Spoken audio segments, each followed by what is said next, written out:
আমাদের বন্ধুরা আজকে যাচ্ছে আমাদের মামা শ্বশুর বাড়ি। আমার মামা শ্বশুরের বাড়ির মন্দিরে পুজো এটা। মানে প্রত্যেক বছরই অনেক করে লোক খায়, 2-3 দিন ধরে।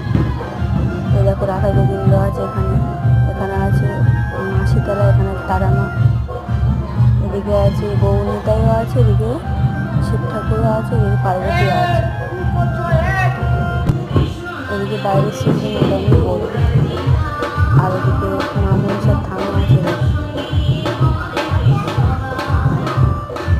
মা মনসার মাথার উপর 7টা খুব জমজমট করে পুজো হয়। ভক্তদের আসা যাওয়া